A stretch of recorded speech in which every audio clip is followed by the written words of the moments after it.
Alors en fait, on a 3 enfants et je leur ai toujours promis d'avoir une cabane dans les arbres. J'ai tenu ma promesse, mais on l'a conçue d'une manière un peu différente de ce que les enfants auraient bien aimé au début.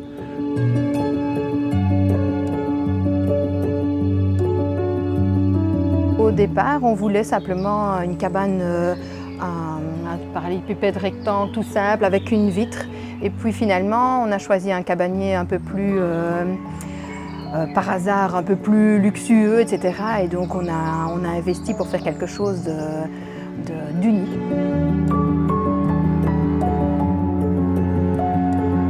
On voulait quelque chose où les gens se retrouvent chez eux.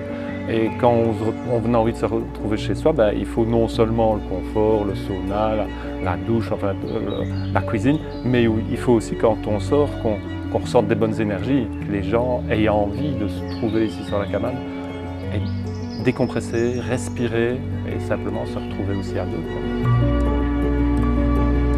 On voulait une expérience où les gens avaient le confort, tout le confort de chez eux, mais dans un contexte beau, majestueux, particulier et unique en fait.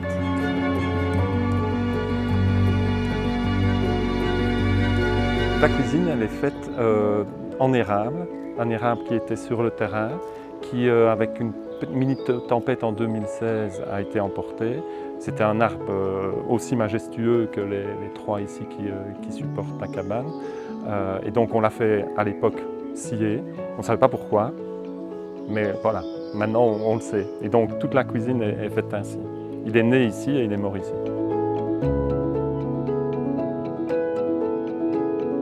Évidemment, quand on vient en cabane, c'est pour avoir l'intimité, etc. Et donc on peut avoir le petit déjeuner à monter à la corde le matin. Voilà, dans un panier sur mesure, toutes ces petites choses-là qui font que la cabane est particulière, c'est toutes ces petites attentions-là qui sont sur mesure et qui ont été un plaisir à faire et à imaginer. Tous les petits détails, comme vous le dites, tout l'amour et l'énergie qu'on a mis dedans, je pense que ça se reflète dans le résultat. Et en tout cas, toutes les personnes qui nous connaissent savent que c'est un peu notre marque de fabrique. Et puis je pense que mon épouse, pour l'accueil, a une certaine facilité. Donc je pense que ça fait aussi le bouche à oreille.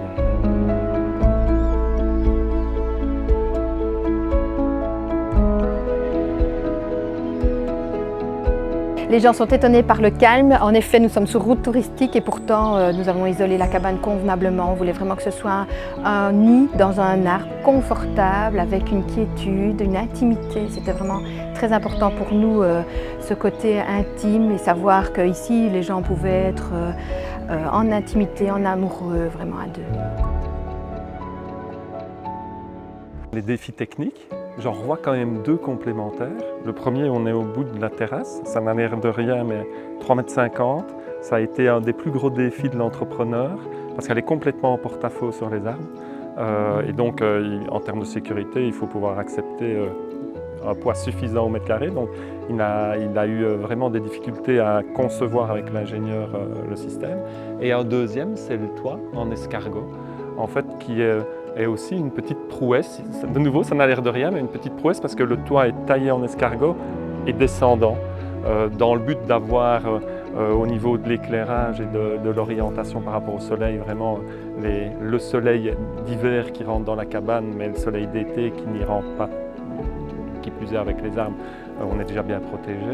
Mais oui, ce système-là, il a pesté, si je peux dire, un certain temps.